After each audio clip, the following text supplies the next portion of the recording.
भिन्नक्षम अटंती भिन्न दिगरे क्षम। सुवर्णपुर जिला डोंगुरीपाली ब्लॉक स्तरीय अंतर्जातीय भिन्नक्षम दिवस स्थानीय उच्च प्राथमिक विद्यालय परिसर में अनुष्ठित हो जाइए।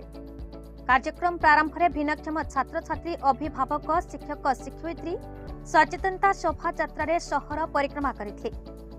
वरिष्ठ संबल शिक्षक मनोज साहू सभापति अनुष्ठित उद्घाटन उत्सव में ब्लॉक शिक्षा अधिकारी मुख्य अतिथि भाव जोगदे गणेश किसान जोगदे शुभ उद्घाटन करते। गोष्ठी सह शिक्षा अधिकारी बटकृष्ण पाढ़ी मुख्य वक्ता, गोष्ठी सह शिक्षा अधिकारी जगत मल्लिक, स्थानीय प्रधान शिक्षक करमचंद्र बारिक सम्मानित अतिथि भाव जोगदे भिन्नक्षम माने भिन्न दिगरे क्षम तेणु तांकु स्नेह श्रद्धा उपयुक्त मार्गदर्शन करने को परामर्श देते। तमामुरा सीआरसीसी शुभलाल साहू शपथ पाठ कराइथिबा बेले गजबंध सीआरसीसी नरेंद्र पुरोहित कार्यक्रम संयोजन करते।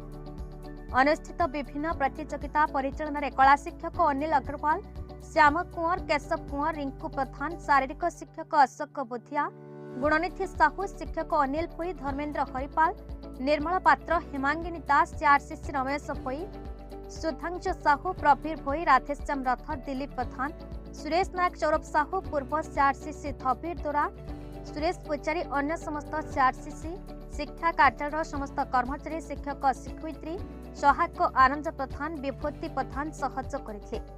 संगीत नीतू थपा, सदाम दास, कृष्णा साहू, नृत्य प्रीति प्रधान, प्रज्ञा भुतल, राखी दंसना, चित्रांकन कनिष्ठ वर्गरे इतिश्री मेहर, दिव्यसा साहू, समीर साहू, वरिष्ठ वर्ग चित्रांकन अंकिता भुए, झिलिमा नायक, साहिल तांडी, सर्व वरिष्ठ वर्ग चित्रांकन सुशील बाग यथाक्रमे प्रथम द्वितीय तृतीय स्थान अधिकार करते।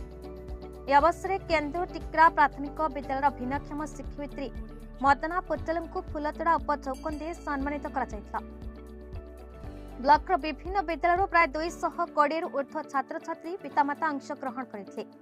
शास्त्री गोष्ठी संबल शिक्षक सीताराम प्रधान धन्यवाद देते।